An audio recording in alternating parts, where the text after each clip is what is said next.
Welcome back to SharkNation Live. We are here for episode 21. Jason and I. The How's it going mobile today, man? version. Doing awesome. Doing awesome. You got the mobile version. It's like cash cab. Yes, You're gonna go drive around and ask people questions about real estate, and if they get it right, then you're gonna hand them wads of money. that's how it works. I mean, that's what we do every day, isn't it? For sure, cash cab. You ever see that If show? you, I have. Interesting show.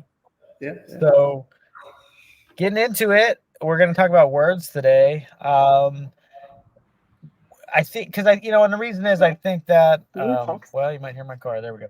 So I think what it is a lot of agents. There's two problems, and this could be recruiting or sales, but agents don't know what to say. Number one. Well, okay, there's three problems. They don't know what to say, and they don't know how to say it. So there's two that are one in my opinion. But then they also don't know how to pull the mask off, as I always like to say. They don't know how to show the authentic self while still moving forward. You know what I mean? So yeah. So I mean, I'm passionate about this because words matter, and I've went through some personal journeys through this. So, but ultimately, I'll come back to the beginning. And for me, I think now I have frameworks. Back then, I just pure action to find the answers. Brute force. Right. That's what worked. Like that. So to be clear, like you want to get good at words, speak a lot of words. Like put yourself in phone calls, put yourself in text message situations. You'll find the rhythm after counting hundreds, as Hermosi will say. But 100 reach outs, 100 that. But I think what I like is if I could do this for you, would you do this? If I could find you the perfect house that checked all the boxes, would you make a move? If I could get you a number for your home that makes financial sense, would you make a move? So that's a really good one. And I think, so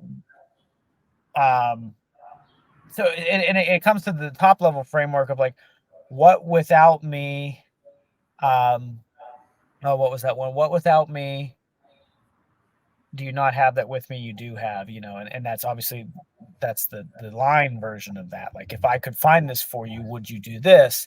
And then you have an opening to, okay, well, let's talk about it. Let's, you know what I mean? So that's a good structure, I think, for like how to, we throw people in ponds, we throw them into calling old leads or leads that clicked on stuff on sites. It's like, what do you say? It's like, well, hey, you're looking at stuff, or you're on our list, or I knew you for this reason. You're in our database for this reason. So let me ask you a question. If I could find a home that checks all your boxes, you want to discover those boxes first. Or if I could get a number that makes financial sense for your house, would you make a move? Yep. Right? No, for sure. I think, kind of stepping back, right, and just kind of talking about, okay, like when I'm talking to my wife, not what you say, but how you say it, right? So Okay. you're talking about just prospecting in general, right? So a lot of new agents kind of are, like curious, what do I say to people on the phone, right? What do I say? I would I would start with, try to get down your first 5 second pitch as quickly as possible, right? Because, you know, think of it as meeting a stranger on the street, right? You know, you don't know them from Adam, right? And you're coming up to them, they're going to be very defensive, right? Like, oh, who is this guy just kind of, approaching me or whatever, and you got to kind of get that, the arms down and disarm them, and kind of build that relationship up quickly, so that they'd be more willing to talk to you. Now think about it as like somebody that you don't know, right? And then think about that same relationship of, like, say if you saw a long lost friend on the street and you came up to them, and the different way that you'd have a conversation with them. So words matter when the conversation shifts, right?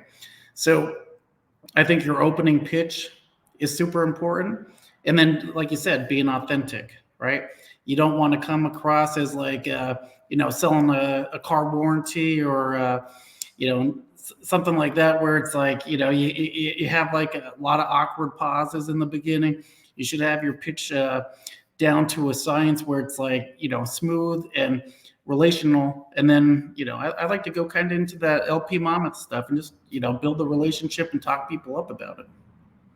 Yeah, and that's good. So, I'm like, I'm always running.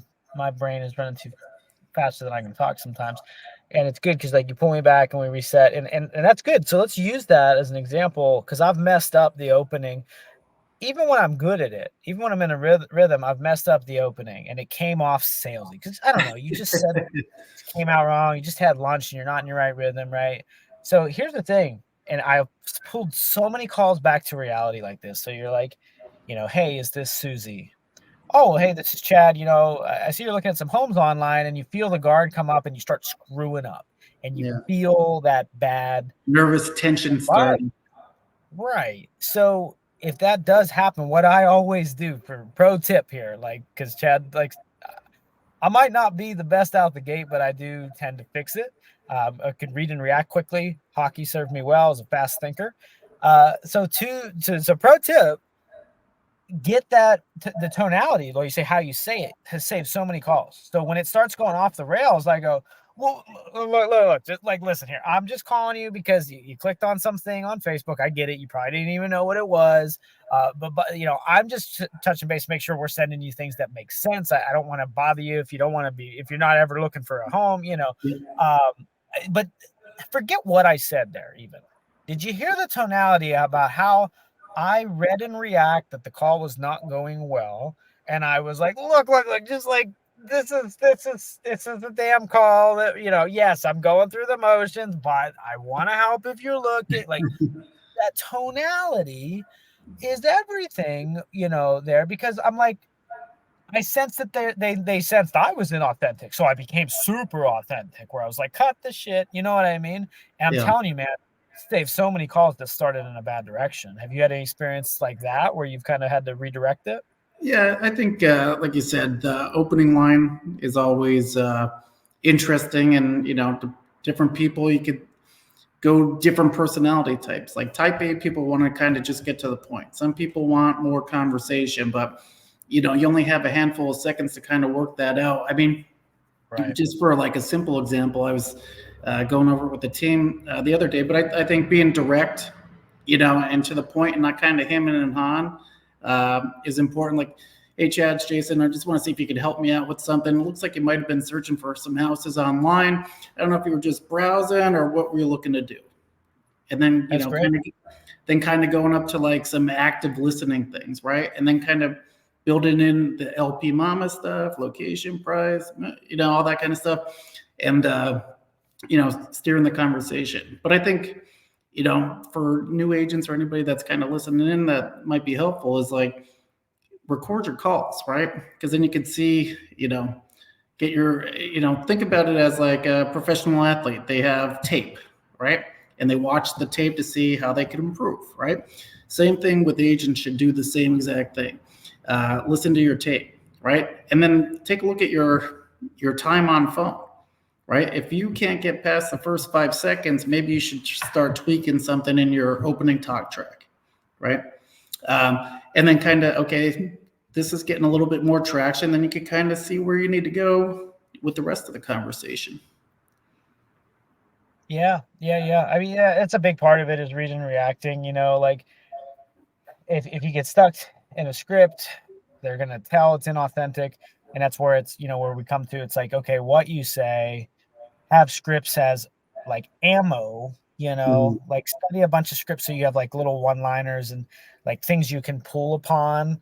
Yeah. But ultimately, to be authentic, you can't just follow that. Like, you've got to read and react. And hey, Chad, it's Jason. It's a beautiful day outside, isn't it? As it's like fucking pouring outside. You know what I mean? It's like, no, I totally agree on scripts. I like to use them as like a framework. Like you said, if maybe you get stuck down a certain path and you're trying to figure out, like, maybe you could pick up with like you said, a one-liner or something like that. But sticking to a script for the whole thing, I think you're going to be in for trouble. Yeah. Yeah. And relative to, let's call it talk tracks, because I really like that. I think closer is where I've really resorted to now, and I'm teaching our team the closer framework. I know Hermosi is where I got it, Alex Hermosi. But you go through C, clarify. You clarify what their kind of problem is. Like they're scouring for homes online, but they have no direction, or you clarify. You Yeah. label them. Then you clarify, asking clarifying questions, and then you label the problem. They need guidance, or they can't afford it, or they are worried about the interest rates and they're waiting. Like what type, like label them, right? Yep. And 60, 70, 80% of it is spent in those category. Like you're clarifying and labeling in your head. Like that's majority in this. You don't actually say much through majority of the conversation if done right. Yep. And then so clarify, label. Oh God, I forget the O, man. You don't teach closer, do you? Opportunity. Oh, I forget the O. How do I forget? You gotta bring it up. No, I do not teach closer. I can do it in my sleep. You don't teach? Oh, you don't. Have we ever chatted about closer? I think you might have sent something out on it, but I haven't taught it. I only teach it if I kind of know it. I got it here now. I got it in front of me. So overview. So you kind of like zoom out, and what in the grand scheme of things, where are you looking to go? What's the ideal outcome? What are some of the problems you've had in the past when you've done this thing? You kind of zoom out instead of the micro, you look at the macro, right? Clarify, label, overview. And then the biggest tip that I needed, Jason knows well, is sell the vacation, not the flight to it. Yes. So, what sounds better? Wouldn't you just love to wake up in Hawaii and open up the curtains in the hotel and see the ocean and the mountains in the distance? You're like, yeah. As opposed to, I'm going to get you to Hawaii. You're going to park in economy parking. You're going to take the train and you're going to go in and you're going to go through TSA and then you're going to board. Like, you're like, shut up. Yeah, you got a 15-hour flight, and guess what? You got a middle seat. So sell the vacation, not the flight. So in other words, like, look, you want to get to Florida? I get it. Well, what if in like 3 months you could be down there with the palm trees? I'll make financial sense.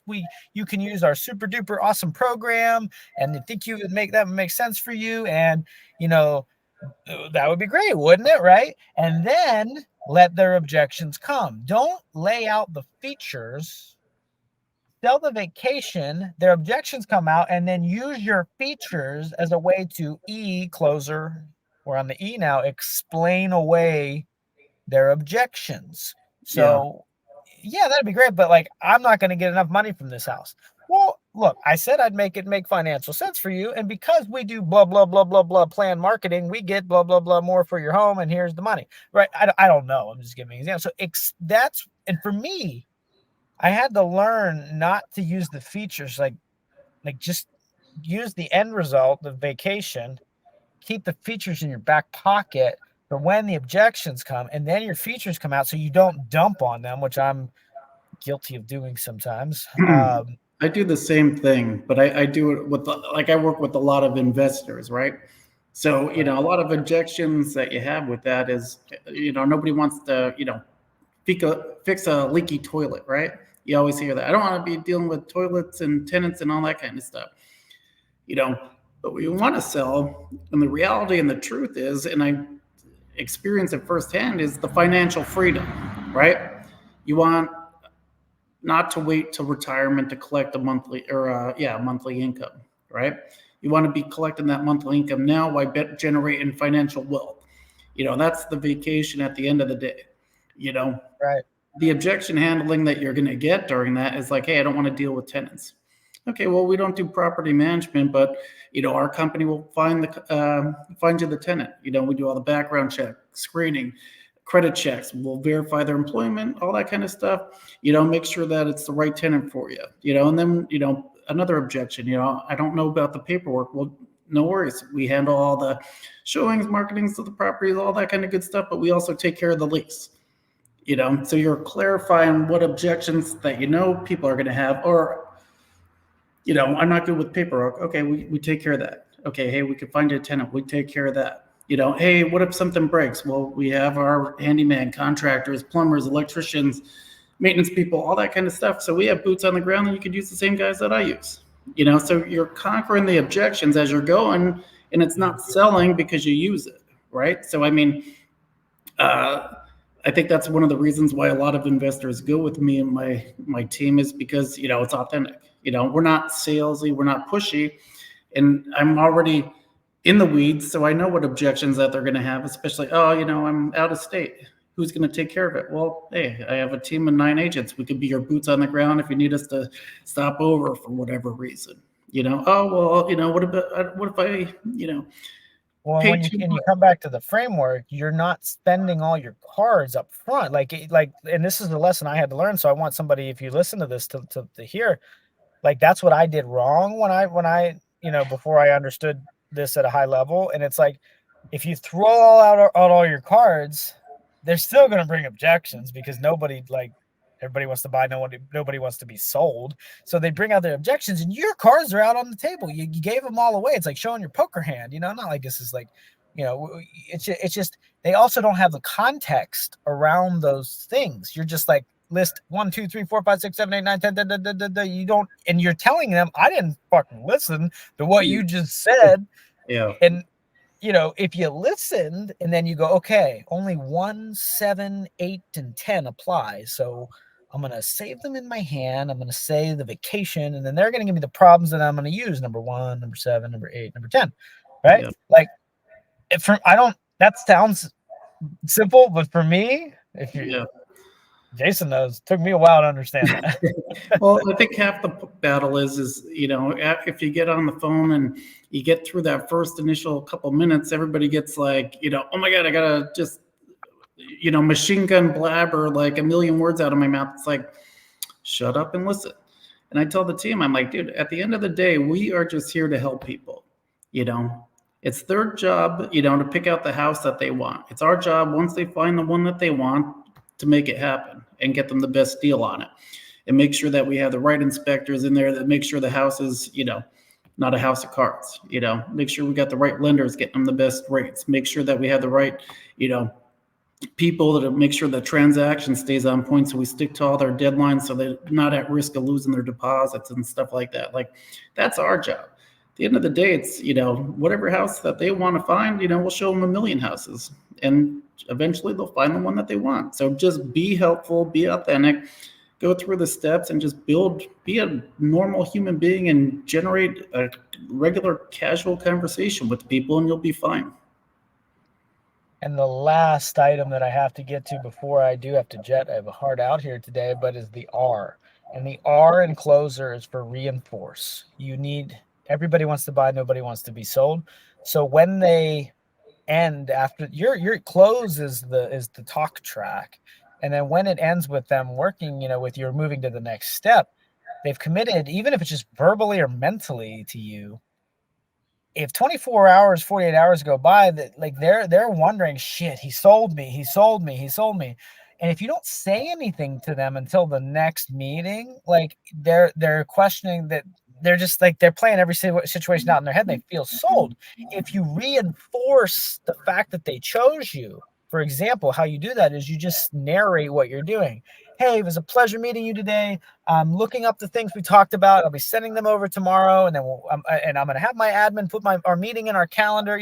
Text them multiple times. Hey, I'm putting your listing in the MLS right now, or into our broker system. It'll be in the MLS tomorrow. I scheduled pictures. Like, update them. Just show them. Yep.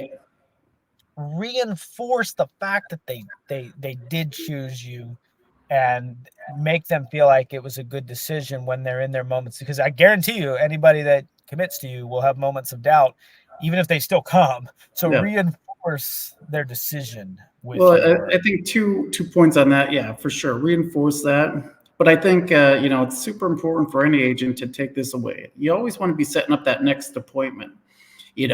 So if you are reaching out cold and calling a stranger, right, like we talked about in the beginning, what you want to do is get face to face with them as quick as possible, so you can put a face to the name, so it's not some weirdo on the internet. It's Chad, that's me. So the way I teach the team is come into the office, go over the buyer consultation guide so they can see all our risk-free guarantees and all that good stuff for our home buyers, along with the whole process of buying a house. So then they're comfortable with the process, comfortable with you. And then if they would like to work with you, great. If it's not a good fit, great. But at least you could at least inform them, show them exactly what they have that's going to be coming up, and, help them on their journey. But always set that next appointment. And I say get to face as quick as possible. Absolutely. That's where you can see the authenticity in its finest. And well, like I said, I do have a hard out on this one, so we're going to keep this one tight today, nice and short for you. We won't. Real quick, last pro tip for you. So after the original cold call conversation, do a video text follow up. Hey, Chad, it was great talking to you. Can't wait to meet you on Tuesday at 2 at the office. I'll send you a calendar invite. If you have any questions in the meantime, let me know. But that'll put a face to the name too. So then that way, you're kind of building that, and it's not as awkward when you first meet them. Super good. And there's a lot of stats to back that up. Maybe we'll unpack that on a future episode. So, all right. Well, thank y'all for jumping in. Jump on the cash cab. We'll see you in the cash cab next week. Absolutely. Thank you, guys. Peace.